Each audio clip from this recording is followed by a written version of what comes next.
At the May the 4th Lansing City Council meetings, 6 city departments gave budget presentations.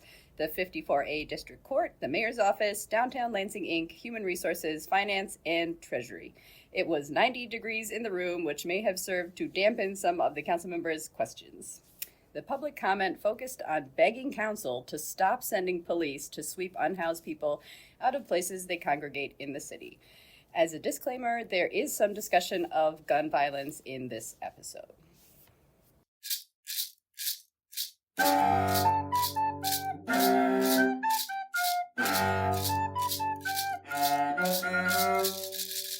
Welcome to What Lansing Council, a podcast transforming Monday night's Lansing City Council meetings into an enthralling recap. I'm your host, Jill Dombrowski, and today my very special guest is Dana Watson. Hello, Dana. Hi. Dana served as an East Lansing City Council member from 2020 to 2025, and she continues to work as a health equity social justice coordinator for Ingham County. Thank you so much for being on the podcast. Thank you for inviting me. Yeah. Could you tell us how you would describe Lansing in your own words? I would describe Lansing as a smaller city because I came from South Chicago. A reason that I stayed here in the area after graduating from Michigan State University was that you can get across town easily, one side to the other quite quickly, and things are lower priced, like maybe getting into bars or parking places, especially when you're in the downtown city of Lansing area, not East Lansing particularly. I believe also because of the size that we are, which is smaller, that there's beautiful things we can do as we put our heads together that might not be as difficult as if this was a larger area. Yeah. And we can become the best practices for our nation and for our state. Yeah, great. And what's something that you would love to see change in Lansing? Well, you mentioned the disclaimer on gun violence. And so there's a group that I've been able to be involved with, and that's Lansing 360. And so this isn't a critical what should change, but just the group is on to something beautiful that you don't see in other areas, where we're coming to the table from different sectors, including our mayor and our chief and prosecutor, to decrease gun violence and also understand what can be increased in our community in order to decrease gun violence, for example, livable wages or safe and affordable housing. Right. Looking at it from a holistic perspective, Yes. Not just zeroing in on the acts themselves. Yes. Yeah. Amazing. And I want to talk a little bit about the perspective you gained as an East Lansing City Council member. So what was your time like on the East Lansing City Council? What surprised you? I spent a good portion of my time with allies on City Council, and it was easier to get work done, and also because of what each person brought to the table, including honoring their peers and allyship and how can we support something, that piece was there. And then with the shift of council members, that ended.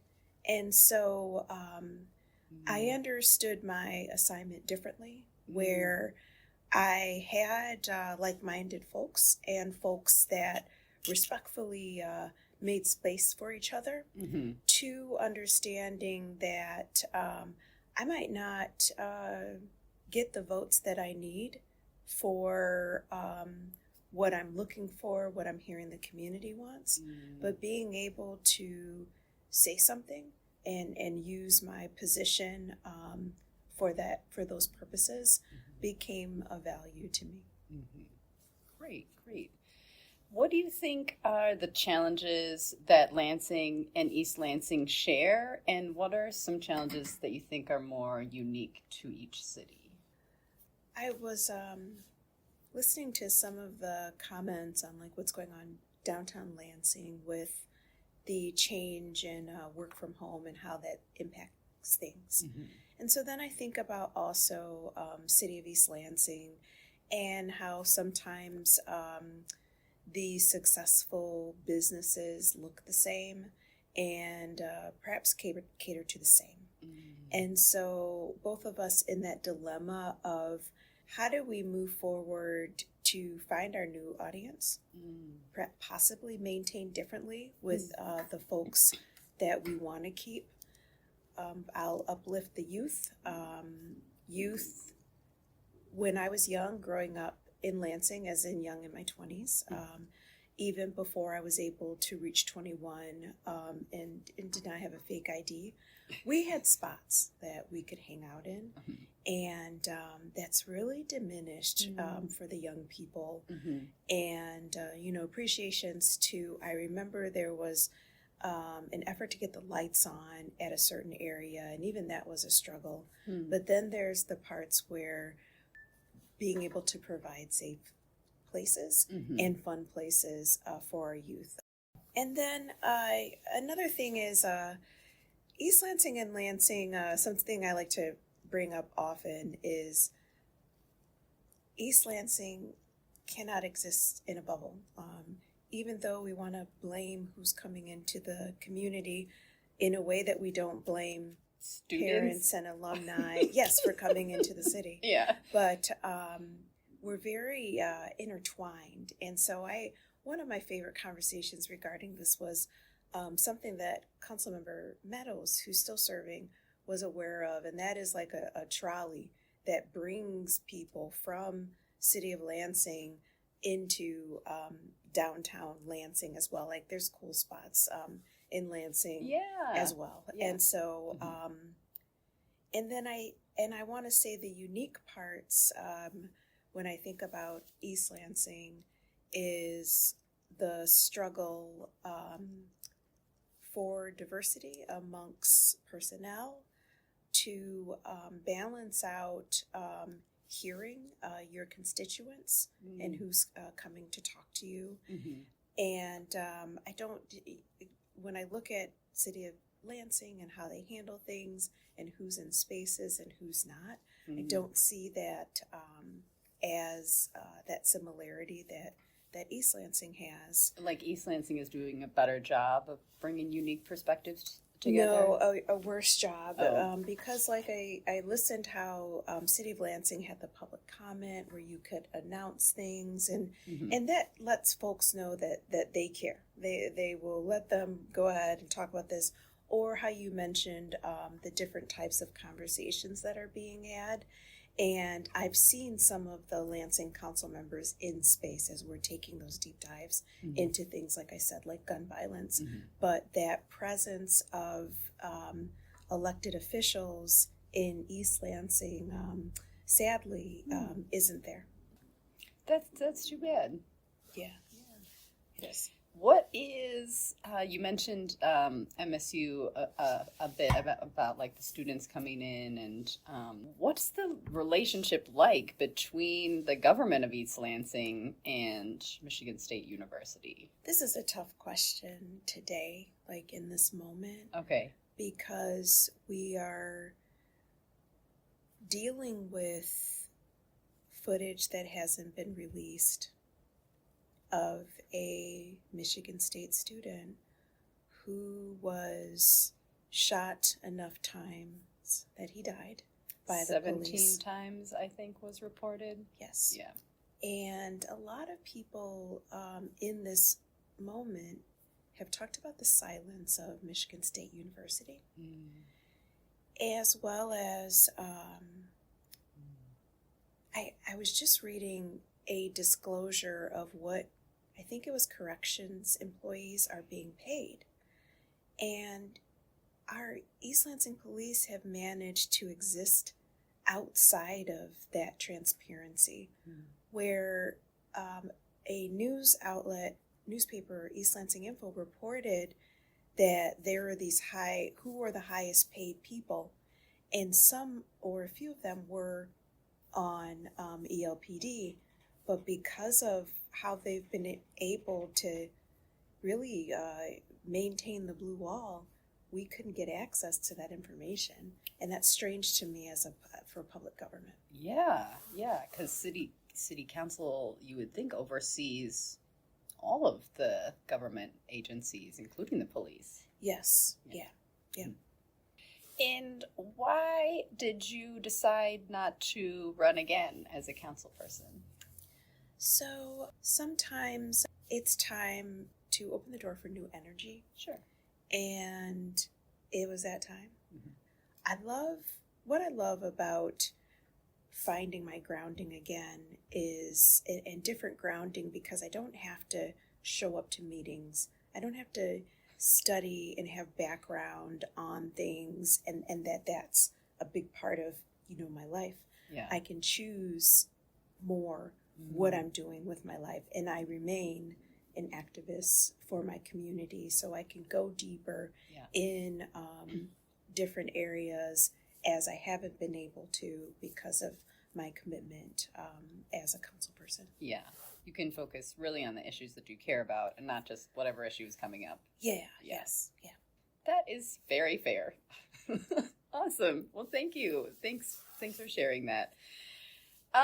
Great. So we're going to get into the meeting. Sure. Does that sound good? Yeah, sounds great. Okay. So this is last night, May the 4th, 2026. And first we have the Committee of the Whole to review our Lansing City Council members. We have Ryan Cost representing the 1st Ward, Dayanara Navarez-Martinez of the 2nd Ward, Adam Hussein of the 3rd Ward, and Peter Spatafor, our council president, and representing the 4th Ward. Our at-large members are Tamara Carter, and it was her birthday. Happy birthday! Jeremy Garza, Clara Martinez, and Council Vice President Trini Pelivonoglu.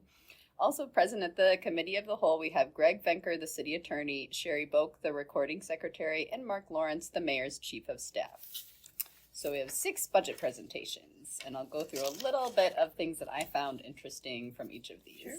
So first we have the District Court, and we had Court Administrator Anithia Brewer, and she's saying they are working on a process to collect financial information from folks involved in court sentencings to charge them differently based on what they're able to afford. So that was something that they're spearheading and that they're proud of. They had a backlog of rental and tenant issues that they've been focusing on, adding more time to work specifically on these, and that has brought the backlog down. They're also working on an assisted outpatient treatment program, AOT, and this is for court-ordered mental health treatment that can be done at home. So they're working with the circuit and the probate court on this, and they said it was the first program of its kind in the state. They also have a firearms relinquishment program, and they're beating some state averages on the metrics such as time for processing cases. So Councilmember Carter had a question specifically about the assisted outpatient treatment program. She asks, do you need more resources or staff for this? I'm very excited about this. And Brewer says, no, we have the probate court and they have a lot of good resources. So far we're good. Councilmember Hussein says in 2022, you got some federal money for an eviction prevention program, but that money has run out.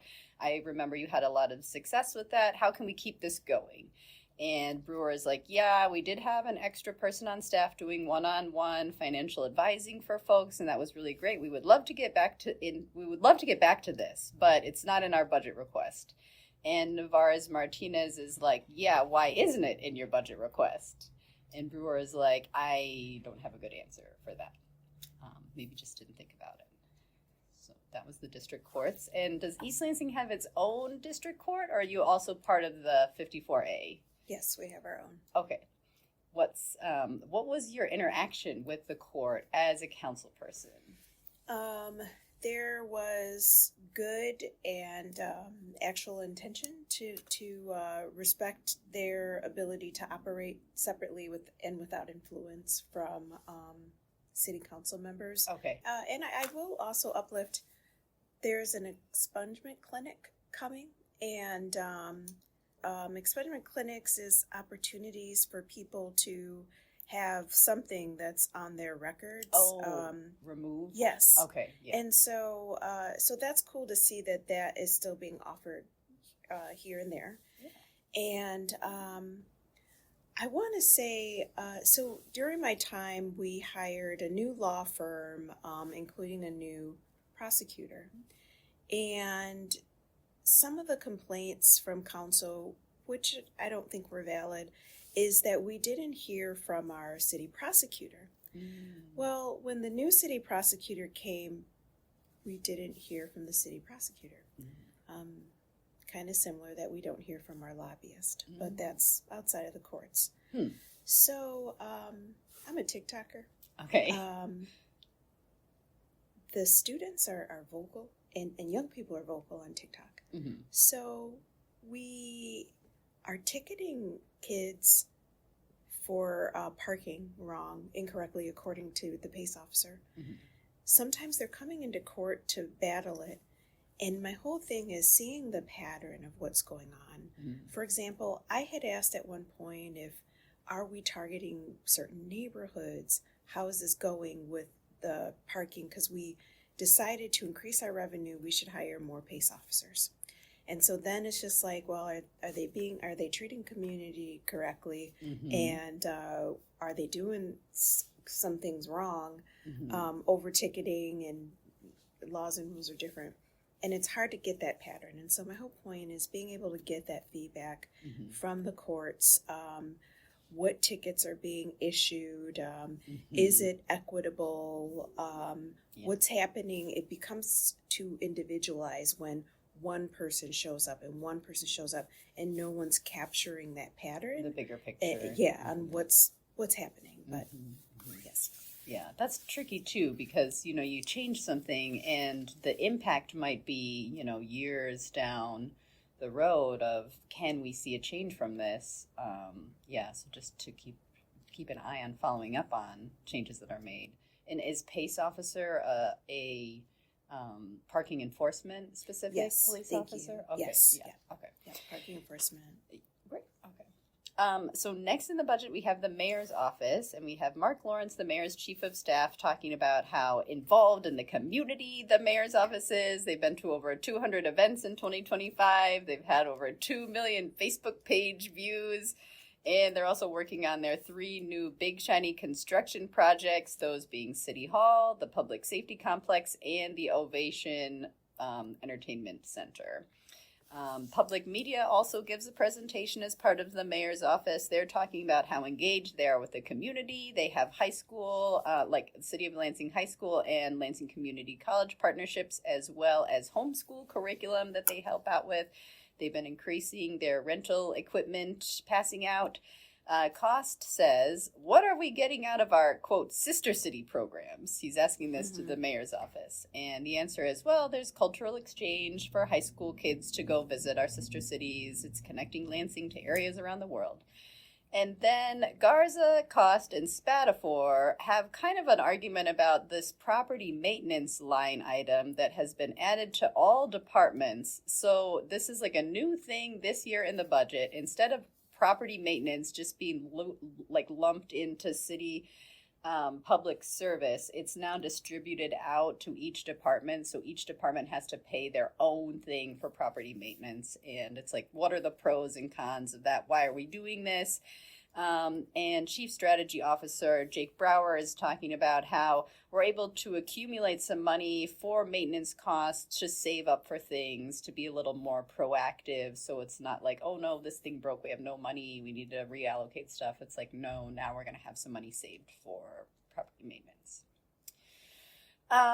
Kathleen Edgerly from the Downtown Lansing Inc. is next, and she says, our budget is not only from the city, we also fundraise quite a bit, and last year we brought in $1.3 million, and we give out that money as grants to downtown businesses. We do marketing.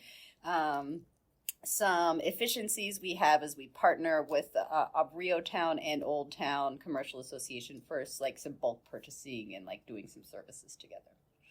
Councilmember Hussein says, what happened with the Makota Club? And this was a project that Downtown Inc. was working on for over 3 years. It was like a planned food incubator space in the old NAP building, but it just fell through.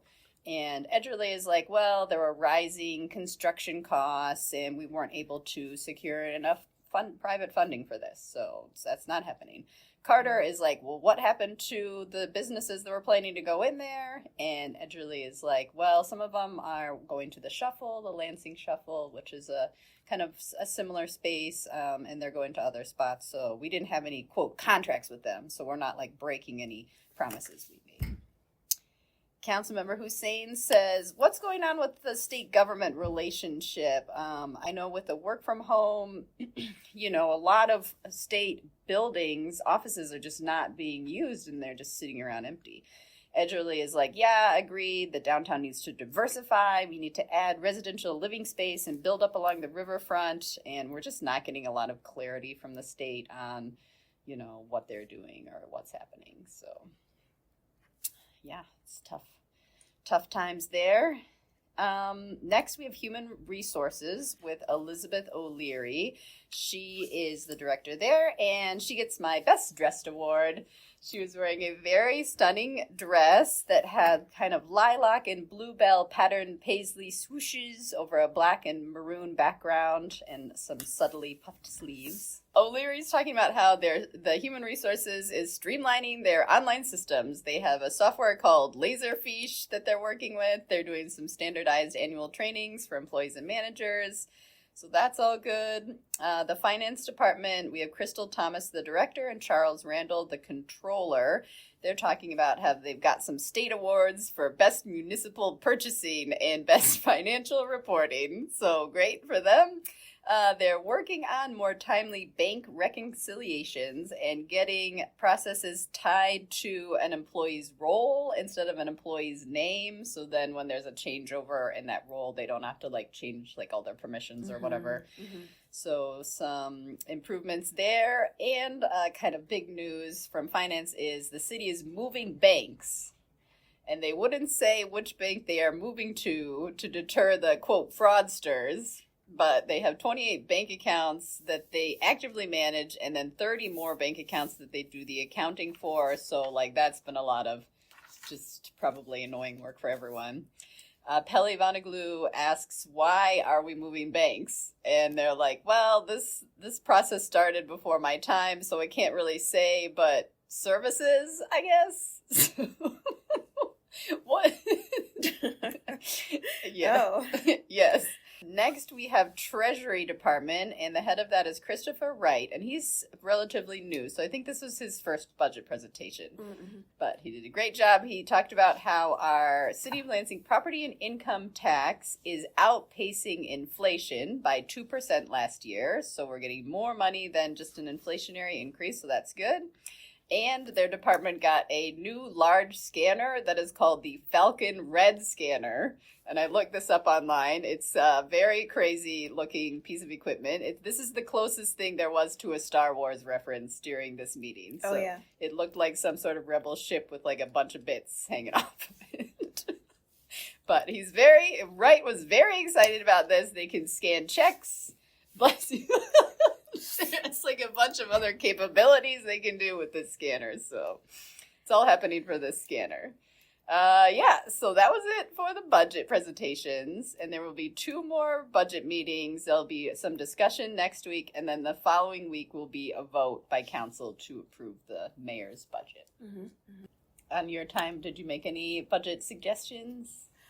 Yes, I was really into the costs that families had to pay to participate in parks and recreation. Oh, yeah. And the look of it when you were a resident versus a non-resident. Mm. And mm-hmm. So I was able to advocate for some changes on those lines. Mm-hmm.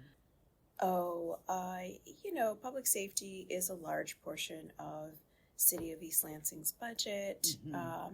I don't think that there should be increases for departments that still need to be doing some better work or, working on themselves and the culture. Mm-hmm. And so, and this is about the riff with our East Lansing Independent Police Oversight Commission, whose actually currently seeing a suggested budget cut. And our public safety officers, again, who we're able to, the city has been able to create a design where they can operate below transparency, around transparency, and it's just unfortunate. Yeah, not good times there. No.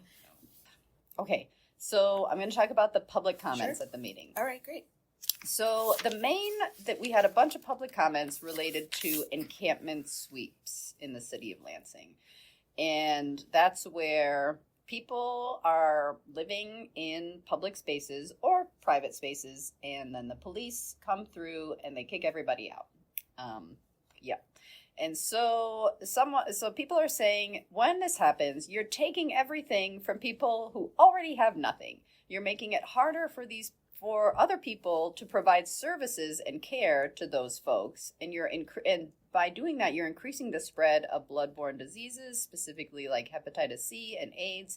It's harder for doctors to reach people when they're just being moved around so much you can't find them or where they're going. So the city of Lansing has started this Mod Pod project. They started it last year, and I remember you coming to one of the meetings when they were originally talking about this as an idea, and you said that thank you for making some movement towards this issue. Like, this isn't just a city of Lansing issue, like it's the whole region. And I know that a lot of people come to Lansing from East Lansing, and I thought that was a very brave comment of you to make, and thanks for sharing your perspective there. So that project is moving forward, but it's moving forward slowly, and the project is focusing only on people who are, quote, housing ready. So they're not trying to help like the people who have more, quote, complex issues. So these aren't the people. You're making it harder for people to reach the threshold of becoming housing ready when you're doing these encampment sweeps. People say we need a moratorium on the encampment sweeps. We need a designated place for folks to park in their cars and sleep, and to camp overnight and sleep, where, sure, if they're being violent, they get kicked out. But just if they're being nonviolent, let's just have a place for them to go. There's nowhere for them to go.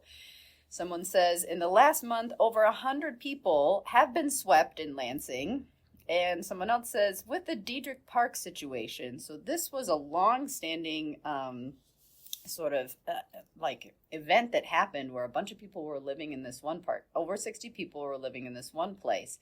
And the city of Lansing came in and they swept them all out, but they went through the circuit court to do that. And the court, Judge Rosemary Aquilina, she said, City of Lansing has to do a better job than just sweep them. So she made them put them up in a hotel. And somebody said, I have been astounded by what has happened with this hotel stay. 2 months of hotel stay, and these were some of people who had some of the most complex issue, and a third of those people were able to make progress towards housing. 10 of them are in housing now. So we need to have a housing first approach. The greatest issue for folks who are unhoused is housing. Let's work on that first, and then we can work on some more of their issues. The shelter system in the city is inadequate, and it is not safe for some people. Chasing people around the city is cruel, and it is costly. We are spending a lot of money doing this, and we could be putting that money towards other things like housing first. Somebody else read from the Bible, bring good news to the oppressed. What would good news be for the oppressed of Lansing? You're not doing that. Then somebody else says the common rhetoric around unhoused people is they create trash, they trespass, they abuse substances, and they commit crimes. And this commenter said, all of these are because of the homelessness. They are forced into these actions. And they say, I tried to imagine myself in their position, and I invite counsel for you to do the same. I definitely hear that there's harm done if we sweep our encampments, take folks' belongings, then they don't have access to those safe belongings, the identification, etc., things that mean something deeply to them. Mm-hmm. And when we do that, folks are only also being forced to choose to go deeper into not being as noticeable. And so someone brought this up during a conversation that I was on the other day. So then our people that are working to serve and find, it's more difficult for them. And then because they have to do additional hiding, deeper hiding, then that's dangerous for them as well. So sometimes, it makes sense to call for the moratoriums until 100% of the people have shelter over their heads. And what would that look like if that was the goal, and we figured out what needs to stop and what needs to start in order for that to happen. Mm-hmm. And the final thing I'll say is humans shouldn't, in this wealthy society, humans shouldn't earn a roof over their head. Everyone deserves it. It's something we can have figured out. And I appreciate the city of Lansing continuing to have conversations and engage with community on this and listen to community as well. Does the city of East Lansing do similar sweeps of encampments? So my direct answer to your question is I don't know. And City of East Lansing operates on a shocking level of non-transparency. Yeah, like you said before. And so I heard things on working with agencies that support people with housing and then taking those people's names and arresting them or charging them.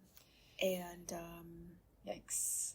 One of the biggest problems with City of East Lansing is, for me, they asked a cop to come up with solutions. And when you ask a cop to come up with solutions, what do cops do? What are those solutions? Pulling people over, arresting them, right. Ticketing them, Yeah. etc. Mm-hmm. And so that was a horrible conversation that took place and in consideration regarding unhoused people. Mm-hmm. But just again, as far as our fluidity, many people, and there's stats or facts to back this up, many people believed the City of East Lansing effort was an effort to get people out of their town, not to solve homelessness, not to support the county in general or all cities who do have unhoused people. So. Yeah, it's definitely it's all of our issue, not just city by city. Yes. Yeah, or person by person. Yeah. So, yeah. Okay, more comments from the public. Someone says, my neighbor has had water issues after the combined sewer overflow separation upgrades construction that's been going on the west side. She cannot use her water anymore, and I've been helping her with this, but the city needs to do a better job of making information easier to find, resources easier to find for people.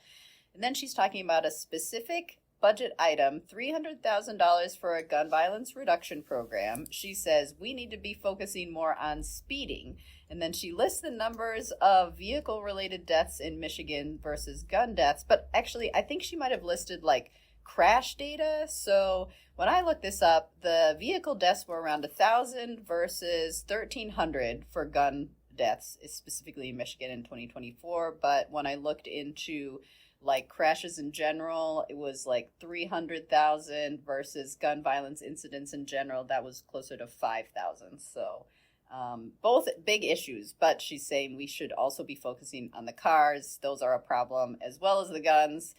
And she also says, I would prefer to see 2 new forestry employees instead of 2 new code compliance, trees, reduce heat and crime. And then she has a jab at the Neighborhoods in Bloom program, which distributes flowers to neighborhood organizations like bulbs so they can plant in their area. And she says we can buy our own flowers. We cannot buy our own speed bumps. So that was a very heated comment. Next, somebody says we need more police on the streets. This will help with guns and speeding. We need a top-down approach to the budget. We need to 100% fund the police, fire, public service, and parks. And then if we have any money left over, we can focus on the rest. We need to be focusing on the average citizen.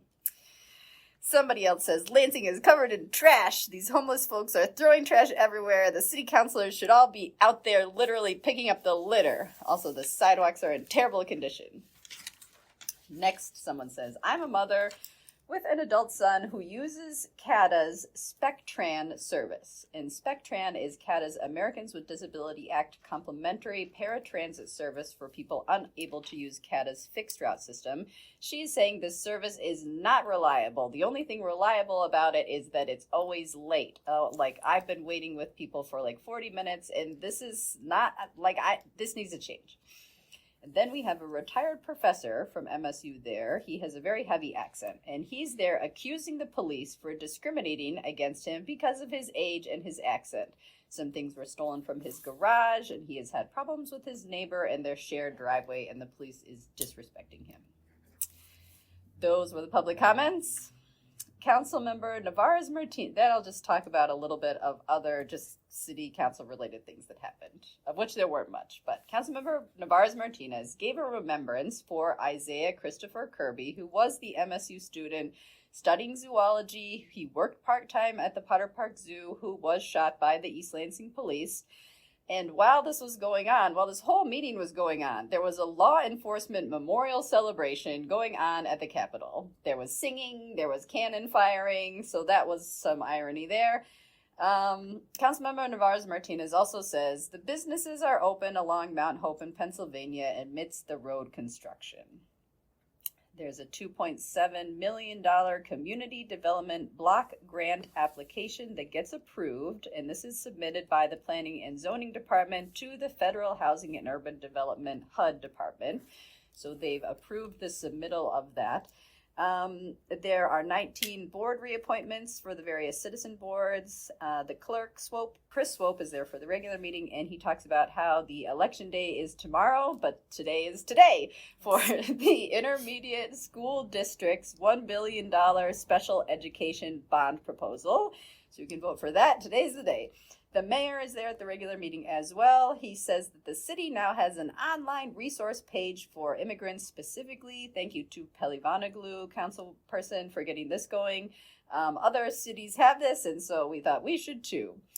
Mayor also mentions that there are 8 police graduates this week, and the Empower program for emerging developers is also presenting their graduates as well. So that was the meeting. All right. Yeah.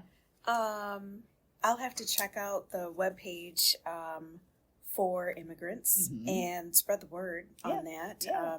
That's exciting to hear, and again, it's being thoughtful of who actually lives, works, and plays in your community. So that's great. When people talk about what unhoused people are doing, imagine if we gave them garbage cans and places to shower and places to use the bathroom. Imagine if something different happened with the amount of food that we throw away, whether it's a restaurant or a person, and where else that can go when it's not gone bad, it's not past its expiration. Sure, yeah. I thought about that as you were speaking. I've seen in my work my advocacy for gun violence, or my advocacy for us as Black and brown people to be treated better and right, just as our white counterparts. And sometimes people want to say, well, let's not talk about that. Let's talk about this instead. And I think that it's okay for us to ask for a piece of the pie and that piece to be left alone as someone advocates for something different. And it's interesting if we explore like what's really going on there when something that hasn't been done is being asked to be done or budgeted for, and that's come for again. And so anyway, something I think is so interesting is you always hear, to me, more police, more police, more police. We need more police. And first of all, I want to say, police don't solve an activity that's already taken place. They show up after it's happened. Mm-hmm. So they didn't stop it. Yeah. And so it's an interesting thought that we still think more police means less crime. Right. And so the other thing is, and I've asked this question and I want to know the answer. Mm-hmm. What is the right size of a police department? Mm-hmm. And what data is that based on? Mm-hmm.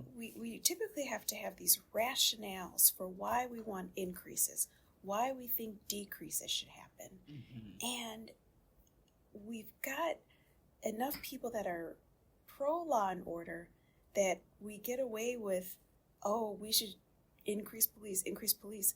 But what is the right formula for when police should be increased and when they should be decreased, and when we need to think about other missing pieces to crime? Yeah. And like Lansing 360 is doing, having a more holistic approach, bringing all the stakeholders to the table to have discussions about what are the underlying issues to the crime. Yes. Yeah, that is. I hear you. We'll see. We'll see. We will see. Probably not this budget round, but Yes. Yes. Yep. I want to say thank you to my Patreon supporters. They are the ones who are the only funders for this project. You can check out the Patreon page for the podcast if you haven't already. There are bingo results from each meeting. I do a bingo. And I want to say the next meeting will be on May 11th, and our podcast guest will be Christopher Green-Schudmansky. Would you like to give any shout outs for any other things going on in the community that you think are going well? Sure. Thank you. First, I wanted to say, because you all are hearing my voice and you can't see me, I am a Black woman.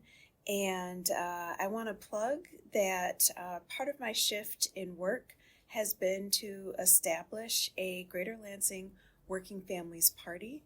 We are going to be hosting an event at the end of May to invite people into space, talk about the working families, the work that we do, the work that we'd like to see, and the shifts we'd like to see in the Greater Lansing area. And my final is I am a board member for the Justice League of Greater Lansing. We are a group that talks about reparations for Black Americans, and some of the upcoming events that we have is a 5K.